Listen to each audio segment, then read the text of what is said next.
Hello everyone, welcome to another video on the 2012 Range Rover Sport L320 with the 3-liter SDV6 diesel engine. Now, I mentioned on several previous videos that a couple of years ago I ended up having some issues with the parking brake shoes, in the sense that after the original car discs at the rear were changed, the adjustment wasn't done correctly, and this led to a lot of friction between the original brake shoes and the new disc, which led to overheating of the shoes, primarily on the left side, and this then led to occasional noticeable vibrations, especially when driving at high speed. Now, some time ago I swapped those discs with brand new ones from ATE, the one that you see installed on the car right now, hoping that that would solve the problem, but unfortunately it didn't. I was still noticing those occasional vibrations, which meant that sooner or later I would need to actually change the parking brake shoes themselves, which is what I ended up doing about a week ago. And that's why you see here in front of you the old parking brake shoes and springs for the rear left side, the ones that were actually causing the issues. And you can actually notice the wear pattern on this secondary shoe that you see here. You see how worn it was and how black it was because of the excessive brake dust that was rubbed from the shoe. And in any case, this is the video on how I made the changing of the parking brake shoes, as always with as much detail as possible. Now, when I started the job a week ago, as I said, the car was at 131,636 kilometers and a little bit over 10 years old. And without further ado, let me take you back 1 week and show you what happened. We start at the rear left wheel and we make one observation regarding the wheel nuts. Now, this generation of Range Sports and Disco 3s and Disco 4 use this kind of wheel nut. What's peculiar about it is that it actually has this nice shiny metal cap over the nut itself, which is fine for aesthetic purposes, but over time this has one major drawback. After repeated cycles of tightening and untightening, especially if only power tools are used, as it usually happens in garages and such, this cap actually detaches from the nut and starts allowing moisture, humidity, dirt to get in between itself and the nut, and then it eventually starts swelling up to the point that the normal 22 mil hex that is supposed to fit into it no longer does. See, this is a 22 and it's no longer capable of holding this in. Now, I've already replaced all the nuts from all the wheels, but what is important to keep in mind is that the way to prolong the life of these nuts, i.e. the way to prolong for as much as possible the separation between the good-looking cap and the nut itself, is to avoid using power tools on the slackening and torquing of the nuts. So I could just go and use the impact wrench once the car is up. However, in order to protect these, I'm actually going to loosen them with a breaker bar while the car is still on the ground. So just loosening.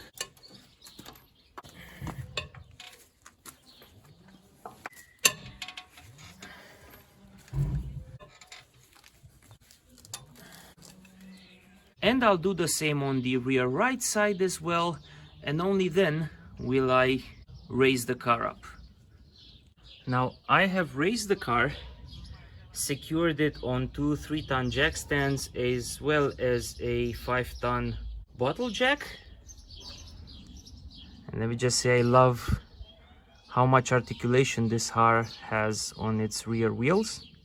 It's absolutely fabulous. As far as I know, the L494s and such newer range sports no longer have this kind of articulation, which is a pity.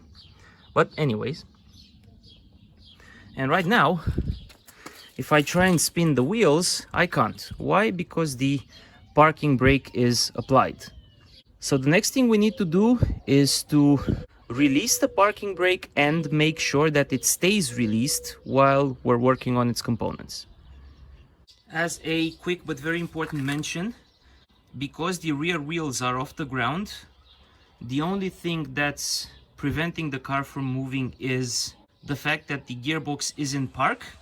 And to be even more certain that there's no risk of issues, remember to chock the two front wheels. I've used two big bricks for this task. And for that we need to put the ignition on without turning the engine on. So press on the button without pressing on the brake pedal. Now press on the brake pedal and release the parking brake. Okay, you heard it releasing, and we confirm on the dashboard that it is released, and turn the ignition off. All right, and to make sure that the parking brake or EPB stays released, we have to remove a fuse behind the glove compartment, namely fuse number 9, which is a tan one for 5 amps. As you can see, it says electric parking brake or EPB. So remember, you just have to press on this tab and the one on the other side for this to come down. And you'll see it's marked here as well, fuse 9 5 amps, which is the second from the right on the topmost fuse row, and which you can barely see over there, right? So the second 5 amp fuse from the right top row. And here it is after removal using the red fuse clip provided in the car. Here, so you can see top right corner that the second fuse is now missing. And at this point we should be able to move each of the two rear wheels.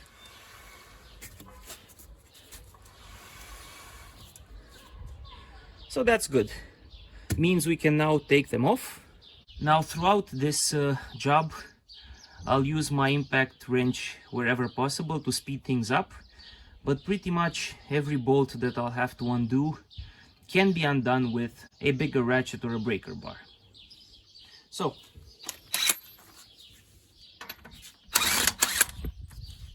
one, two,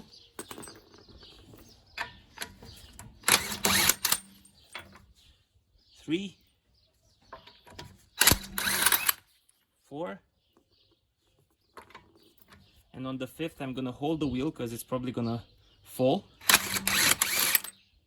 Okay, and I can now remove the wheel.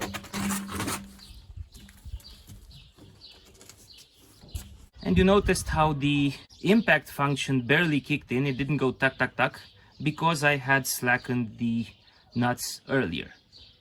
Now I'll do the same on the right side, but I'll do it off camera. And here's the brake caliper and caliper bracket for the rear left wheel.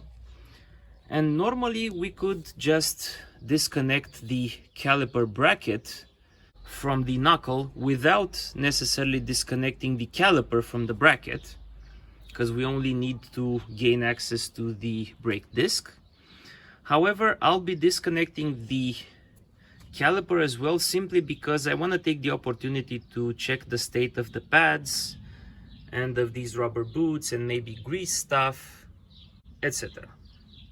And for that you'll need a 7mm hex to hold this part in place and a 13mm hex to open the bolt from here, and similarly the one beneath. So let's start by completely removing this bolt.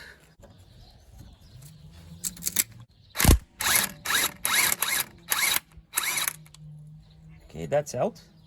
and the top one as well. Now I'm not worried that the caliper is gonna fall off because I haven't separated the pads from the rotor, so as you can see it's not moving at all.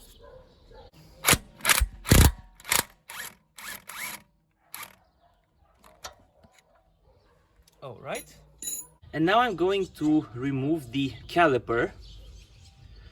But remember, every time you do remove it, never let it hang on the brake line, because you can damage the brake line, and instead secure it by hanging it from something solid. Now I'm gonna hang it on this bungee cord here.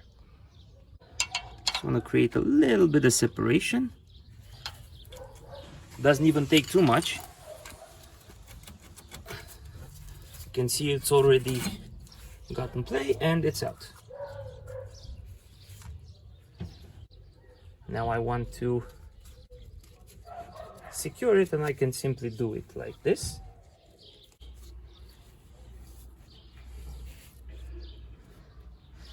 And all right, it is secured. Let's continue by removing the caliper bracket. Now, before removing the bracket, it's a good idea to mark it somehow to know in what orientation and where it needs to go back when you reinstall it. I've put in an L here to know that this is the top of the left side caliper bracket. And before removal, maybe take the brake pads out, because we want to inspect these as well.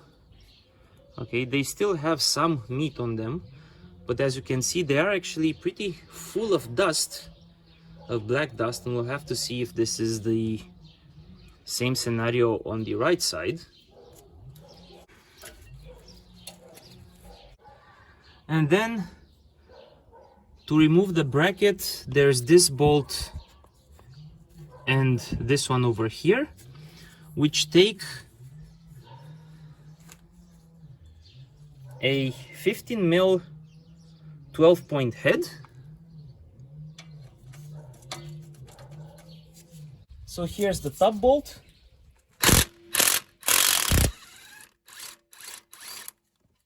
Okay. And here's the bottom one as well. And do hold on to the bracket as you're doing this.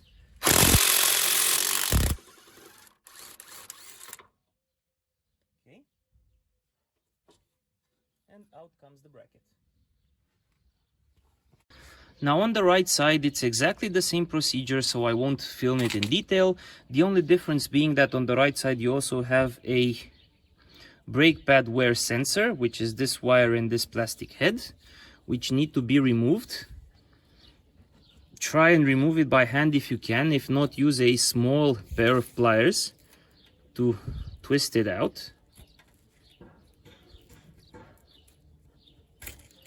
Okay. And do note that this is somewhat fragile, so don't force it with a big pair of pliers, because you may rip it and then you need to source a new one. Okay, put this to one side, and then repeat the same steps to remove the caliper and the bracket from the right side as well. And I'll do that off camera, as I said. And with the caliper and caliper bracket removed from the right side as well, have a listen to how each of the discs sounds like when it is moving, knowing that at this moment any existing obstruction, apart from the effort to also move the differential obviously, and any grinding as such, is due exclusively to the parking brake shoes inside the disc. So this is the right hand side.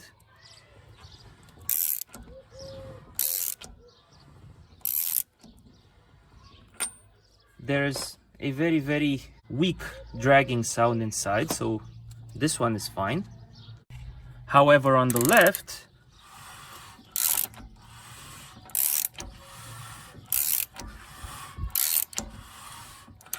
the dragging noise is much more distinguishable. And remember, when we installed the discs a while back, both sets of parking brake shoes on each side were adjusted according to the manual. So this confirms that we again have a problem with the dragging between this left side disc and its corresponding set of parking brake shoes.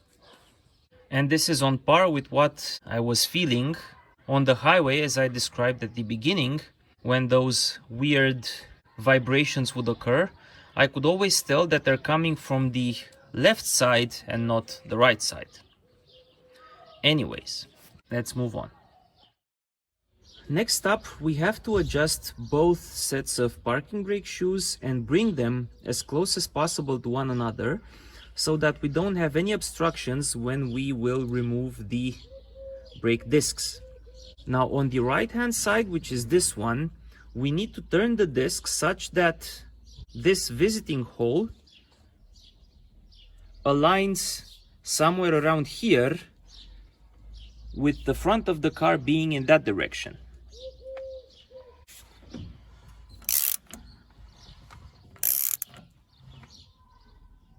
Like so.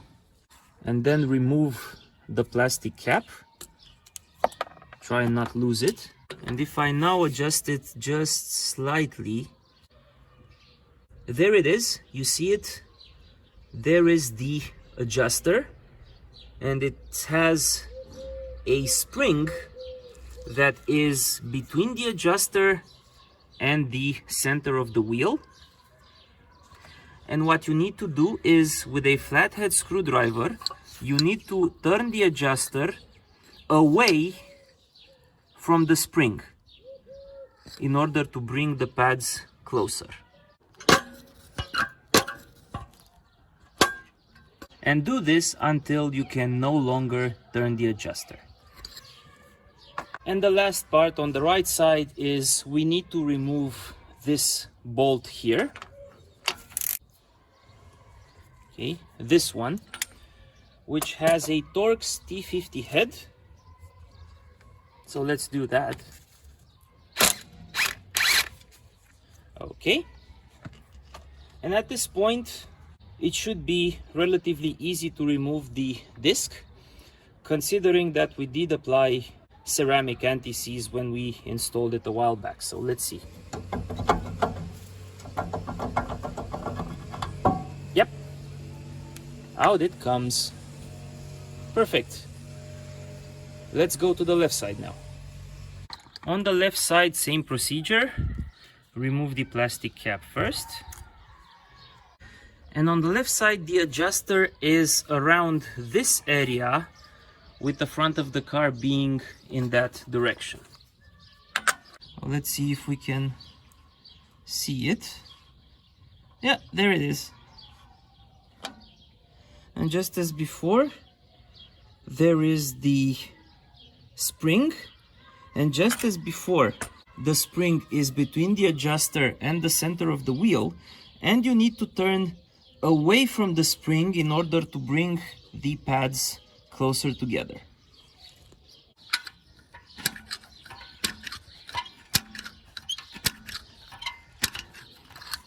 And let's now remove the last bolt.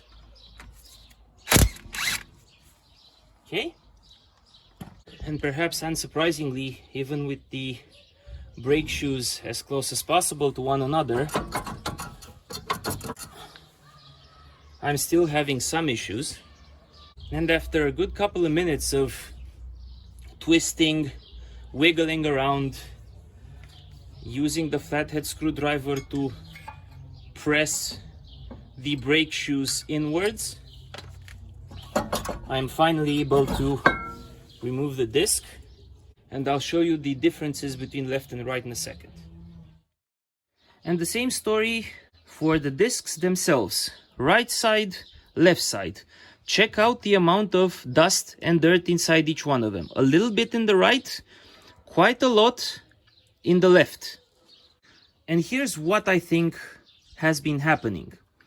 As the wheels are spinning, right, that dust spins as well, like in a centrifuge. And randomly, occasionally, a large enough amount of it gets between the disc and one or both of the parking brake shoes and creates a point of significant friction because it's compressed between the two. But it only happens when the wheel is at a certain position, right? So as the wheel is spinning, it goes bop, bop, bop, and so on. And it's completely random. It can drive for hundreds of kilometers and have no issue. And then suddenly at about 90 to 100 kilometers an hour, I suddenly start feeling these vibrations coming from the rear left. And I'm pretty sure that amount of dirt is the main culprit. And that dirt mostly comes from the parking brake shoe linings, which are disintegrating more on the left side than on the right side. Most likely due to those overheating events that I had about 3 years ago, if I remember well, and which probably made the shoe linings more susceptible to breakdown on the left as opposed to the right. And you may also notice on the left disc, you see you have some markings on the inside of the disc, which are not dirt, right? You can't scratch them off with your finger, and which may be most likely areas where some amount of dirt basically deposited and formed what's called cementite. And these are areas that normal friction between the shoes and the disc is not able to clean. So I will have to carefully polish those areas before I put the disc back. And with that said, let us continue. Now, before any component disassembly, let's spend some time and clean the dust off as best we can using brake cleaner and some paper or a towel. Highly advisable not to use compressed air because you don't really want to inhale this stuff because it's quite bad for your health.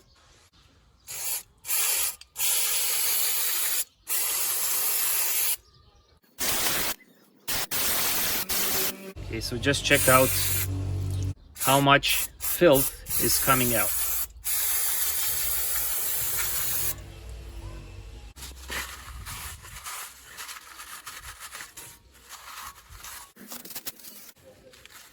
Check this out.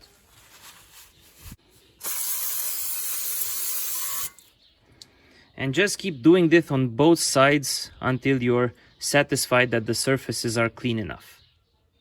And after some time, here's the cleaned up left side, and here is the cleaned up right side. So now we can proceed with the disassembly. And let's do this properly by the book.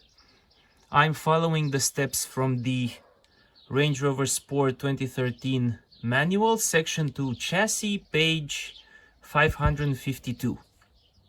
The first step is remove the bias springs. It says make sure that there's a green spring on the right side and the red spring on the left side. If we scroll down, we see what they mean by bias springs, even though in our case it's the other way around. So this is the right side and this is the left side. But you see, first we have to remove these springs which connect one shoe to the knuckle.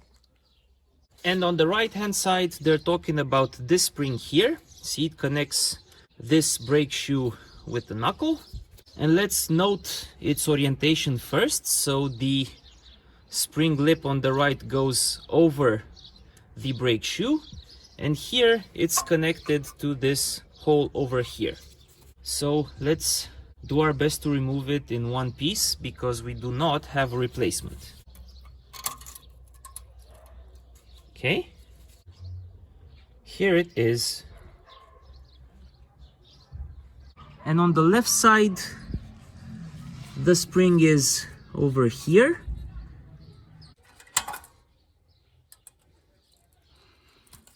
Okay, and out it comes as well. And actually, if I look closer, the left one has some red marks on it, whereas the right one does have some green marks on it, as you can clearly see here. So thankfully, both of these are in reasonable condition. I just have to clean them later and I can reuse them. Next step, they tell us to remove the adjuster and the return spring, i.e. these two components. This is the right side, and it's going to be similar on the left side as well. It also tells us that the adjuster should be in the minimum adjustment, but we already did that before removing the discs. And let's start with the spring on the right side. And we first need to disconnect it from this point here. I'm using a small lever to get in between the spring and the shoe. Okay, out it came. Now I should be able to easily remove it from the other side as well. And now you can actually spin the adjuster freely. Okay, so do make sure that it is set to the minimum position. And as it happens, if I try to separate them, it appears that the shoe is actually rusted inside the adjuster, so I need to get a bit creative. Same thing happened here. And I can actually use a flathead screwdriver to create some leverage between the shoe and the adjuster, like so. And let's see the other side as well.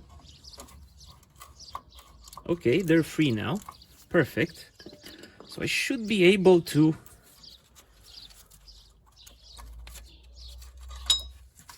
remove the adjuster, which I just did.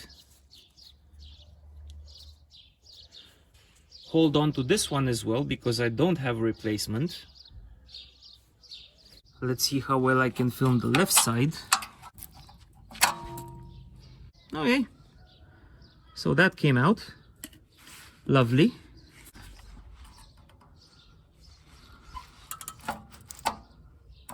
And the adjuster on this side came out with much more ease.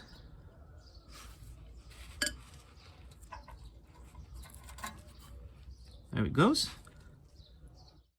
Next up, we have to remove the primary brake shoe and its corresponding hold down spring and pin. Do be careful with the pin.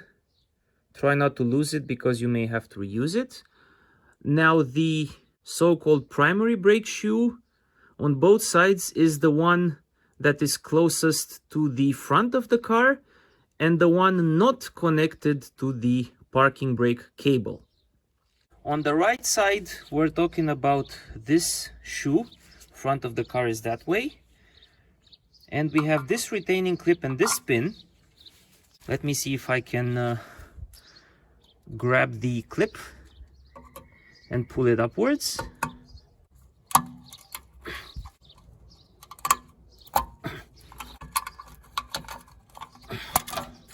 Almost there, and it's out. And the pin actually gets removed through the back of the backing plate. You can't pull it out towards the front. And be mindful of the pin because it has two different heads. The larger one sits at the back behind the backing plate, and the smaller one holds the spring in place. Okay? And now the primary shoe is connected to the system via this big spring down here. And while it may actually be difficult to pull the spring out on its own because it's a bit thicker, you can actually move the shoe like so, and it comes out, and then it's easier to disconnect it. Okay? So here is the right hand side primary shoe. Here's the left side as well.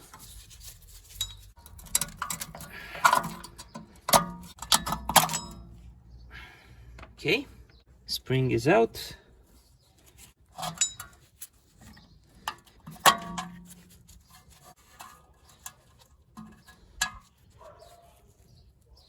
And here's the pin as well.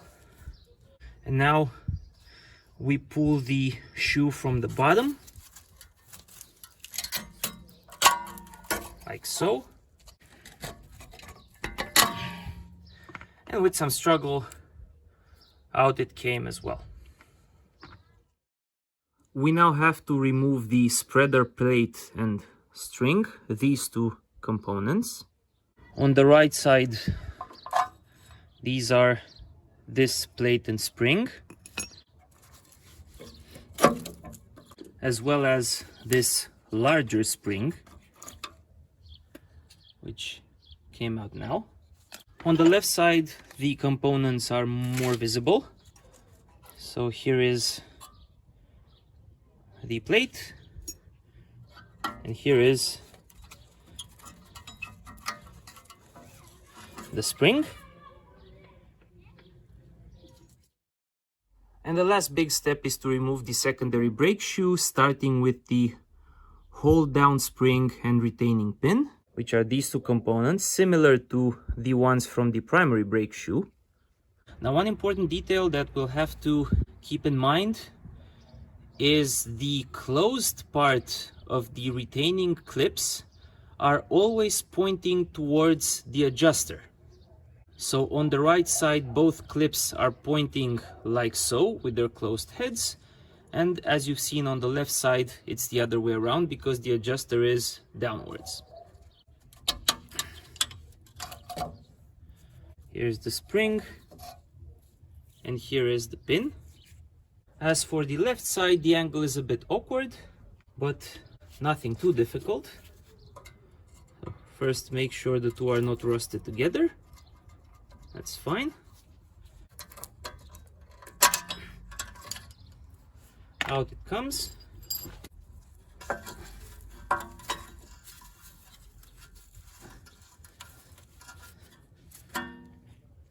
Here's the pin as well.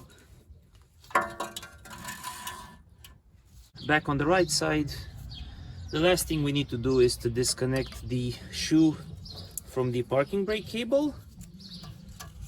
And that means first we need to disconnect this spring, retaining spring, like so.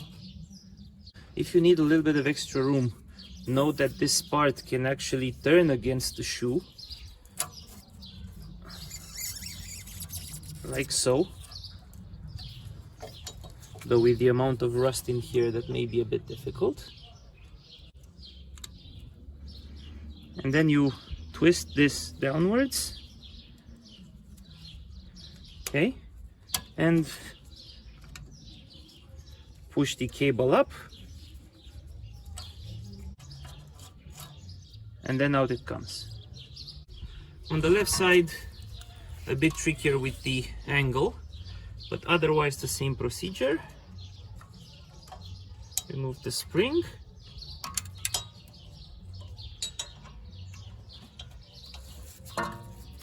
separate the two if you need. Ah man, this thing is almost impossible to move.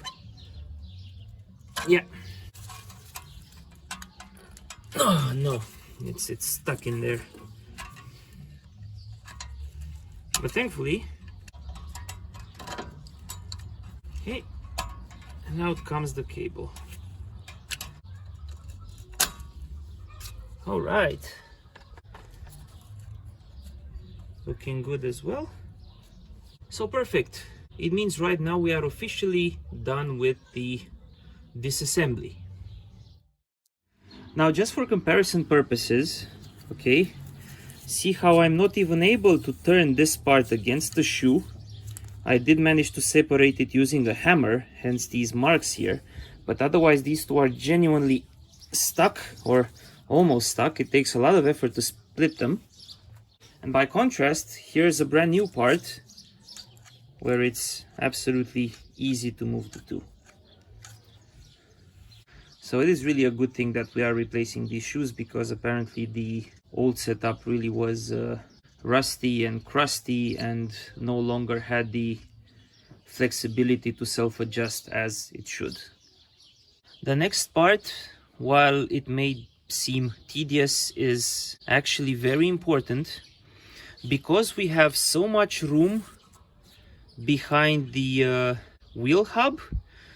We need to spend time and carefully clean up this entire area using brake cleaner, metal brushes if you have any, soap and water, towels, and a lot of patience.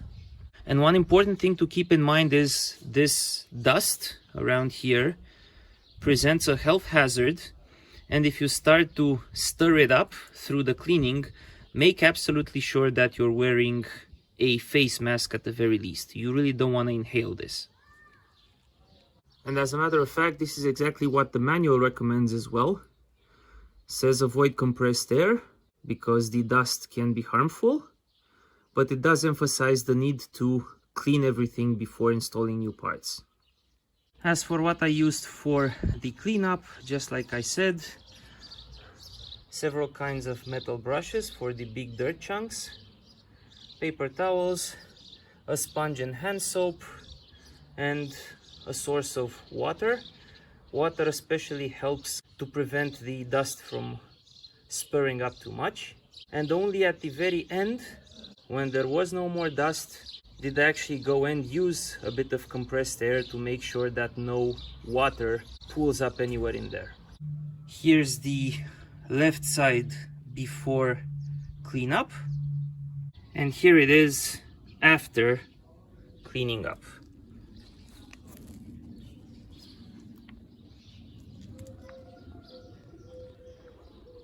Here is the right side before the cleaning up, and here's the right side after cleaning up.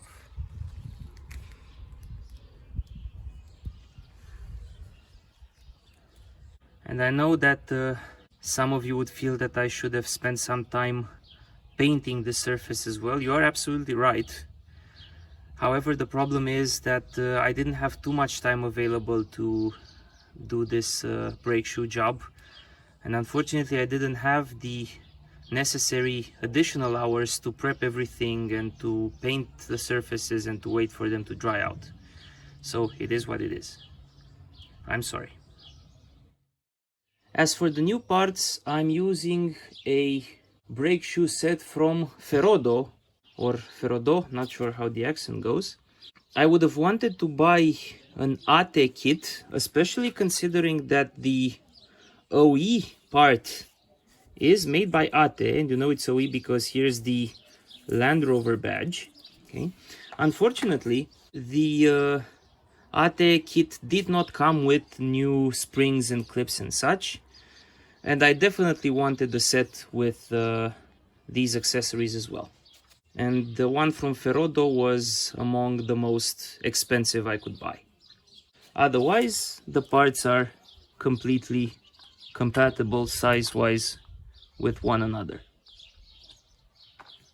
First, let me show you the parts that I will not be replacing because the set did not come with new ones, and which I have spent some time cleaning. So there is this plate and spring here. This small spring, the one that we removed at the very beginning, the adjuster, and the two pins that hold those clips in place and subsequently the shoes. And before we start, a rather important mention to make. Because the parking brake components are designed with some motion between them, so they're not rigidly fixed in place, it's very important that all the areas that are expected to see sliding over time should be greased with specialized high temperature brake grease. Many people use copper grease. However, I'm using a non-conductive ceramic based grease made by Techstar called Ceratec. I am not a fan of copper grease because I did some research and there are a lot of brands that don't really recommend it. So, first things first,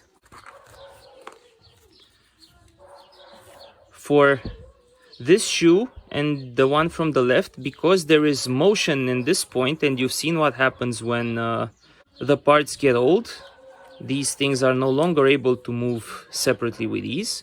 We should try to apply some grease between the two parts, which in itself is rather difficult because this can't be removed. So what we'll do, we'll just apply some grease here on the edges and then slightly move the surfaces between one another. Like so. Make sure you wipe off any excess. The first installation step says to install the secondary brake shoe, connecting it to the parking brake cable, making sure the spring that holds it in place is not twisted. And we also need to install the hold down spring and retaining pin. So here's the right side. Okay, this part goes towards the back.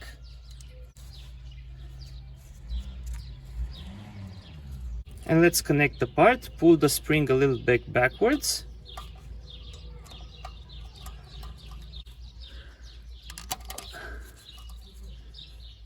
Okay, making sure the cable sits correctly. And this retaining spring needs to go behind this plate. See it here.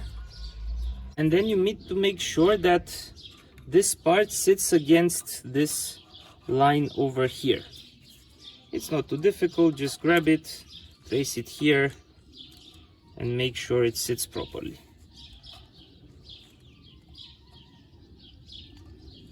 And we're good. And after that, you'll notice on this side that the back plate has 3 indentations, one here, and another one here at the top. Now these indentations align with these protrusions here, here, and the one underneath. So these areas need to be greased.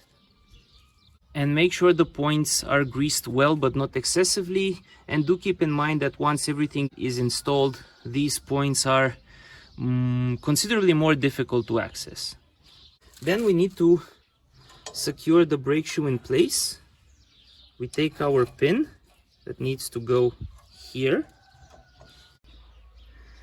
and the pin needs to align with this long hole here, and it goes behind the silver metal plate.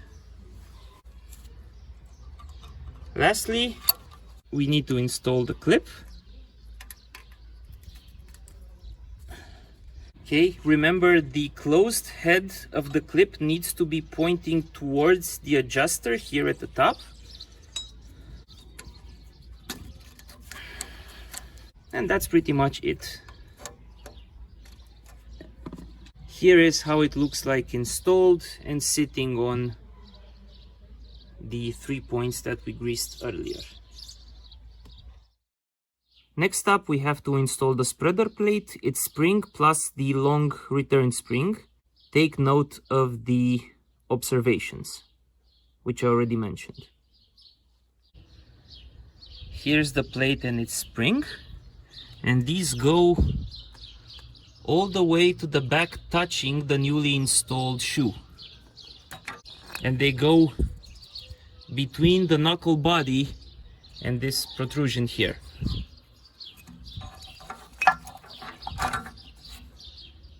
Ultimately needing to align with this area here. So something like this.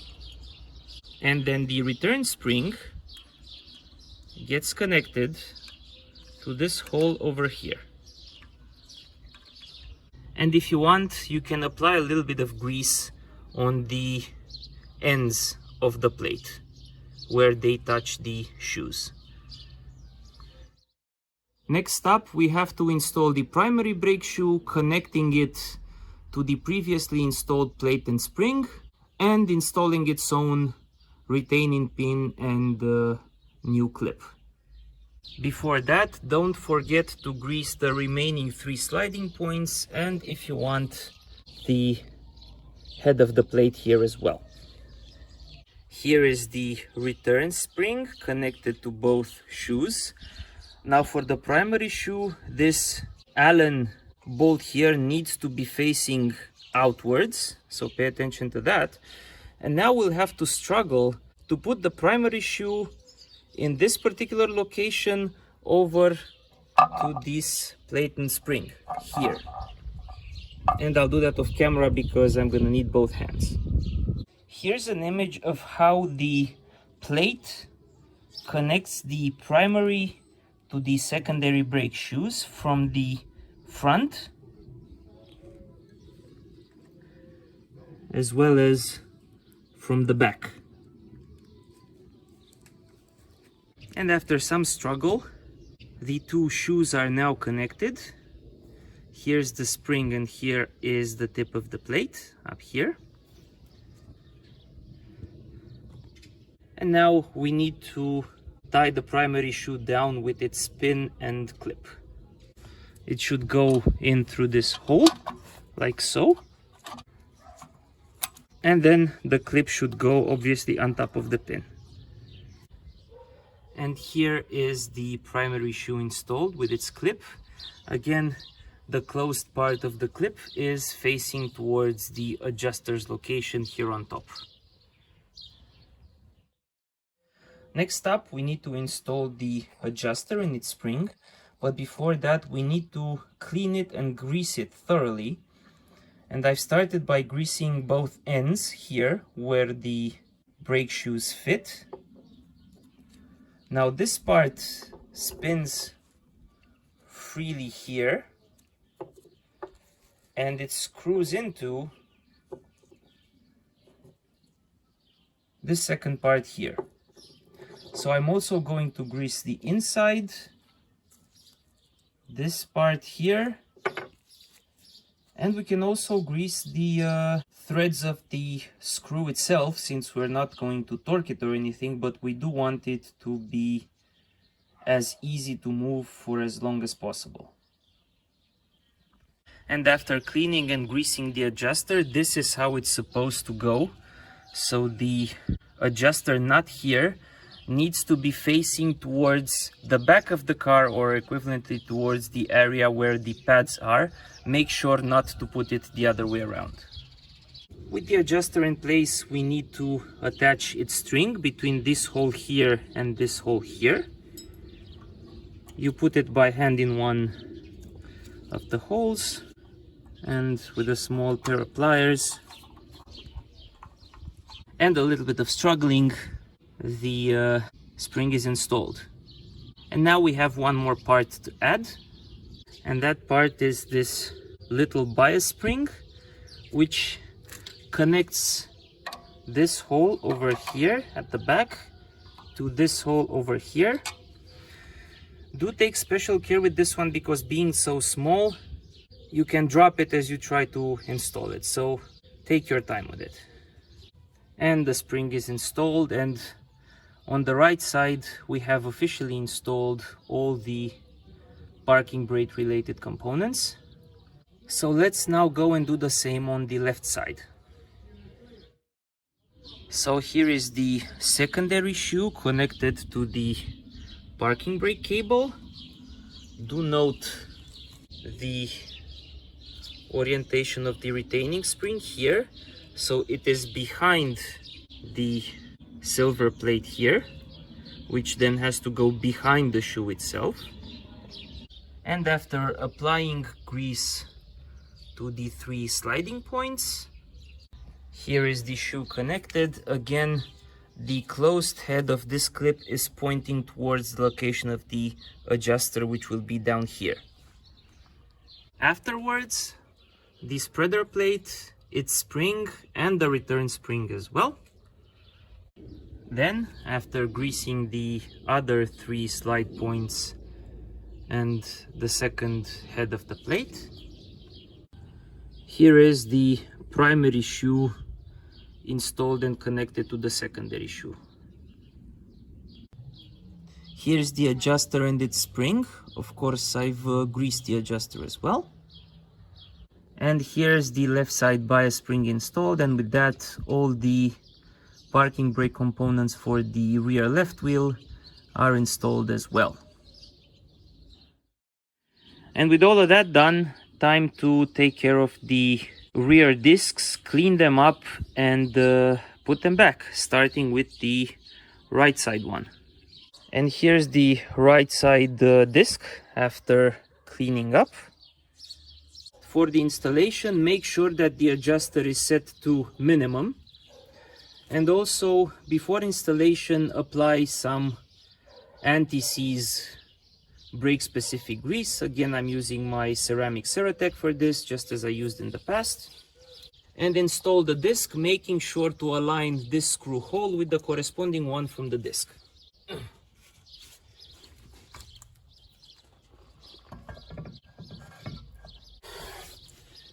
If you struggle doing this, play with the positions of the shoes, left, right, top, down, until you actually manage to fit the disc in.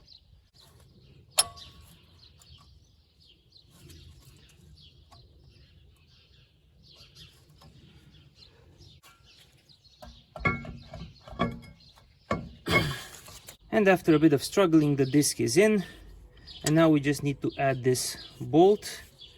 Tighten by hand as much as you can. No need to apply thread locker on this one. And as you're holding the disc in position with a breaker bar, torque the bolt to 35 Newton meters or 26 pound-feet. That's it. As for the left side brake disc, I went and polished all those cementite deposits that were sure to be causing, or at least contributing to, the vibrations that I was feeling. I used the Dremel and a very fine polishing head. This is what came out, and I'm gonna clean it a bit more, and then I'll go and install this one as well. And here's the left side with anti-seize applied. And here goes the disc.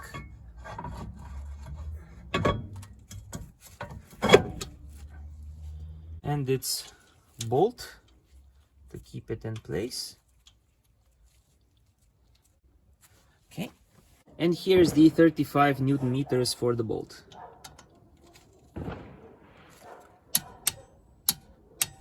Okay, we're done with this side as well. Alright, and what would normally follow is the adjustment of the brake shoes, followed by the reinstallation of the caliper bracket and caliper and pads, and then taking the car out for the bedding in procedure. Now, all of these steps are already available in another video from my channel that deals specifically with the replacement of the rear brakes, so I will not be filming those steps again, and instead I will be adding a link to that video in this video's description.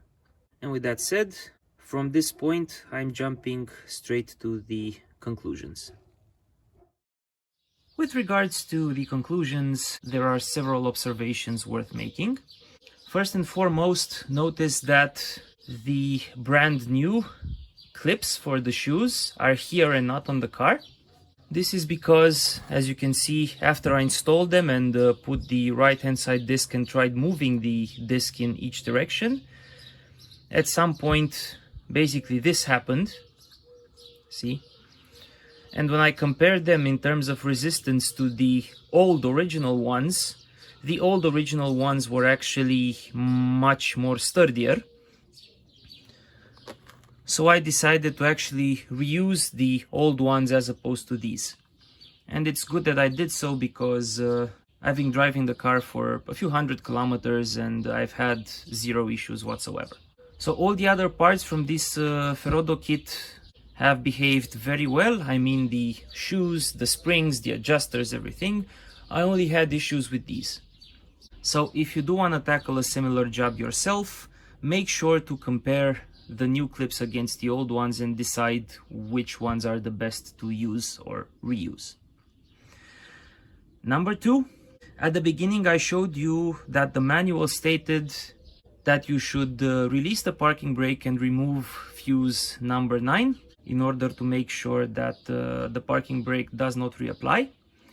Well, by chance, I tried reapplying it with the fuse out, and to my surprise, it did reapply, even though that is the fuse in the manual and so on, so no idea why that worked.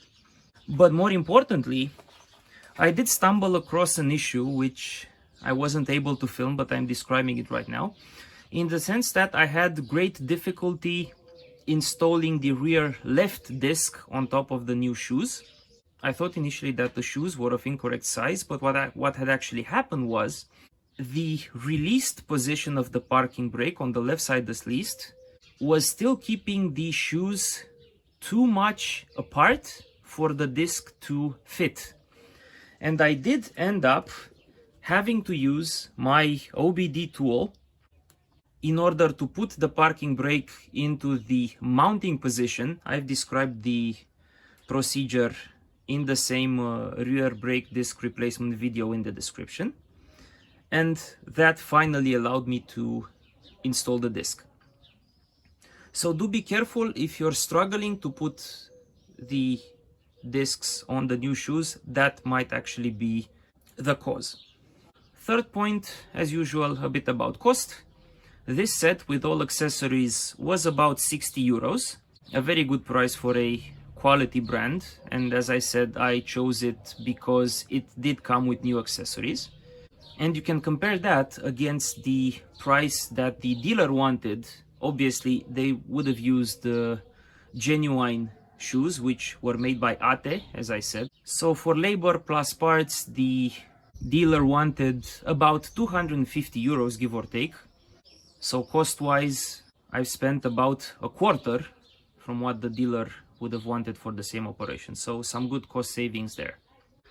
However, do note that the procedure is quite tedious and you do struggle to remove the components, to install the new ones, especially with the springs and adjusters and such, and the cleaning part, where again I do recommend you wear a mask because you don't want to inhale brake dust. But hopefully, if you're looking at this video and want to tackle the job yourself, you should find it easier with the information I've given you. And with that said, as always, thank you very much for watching. If you've enjoyed the video, please consider subscribing. I wish a nice day to all of you, and I will catch you all next time. Take care and goodbye.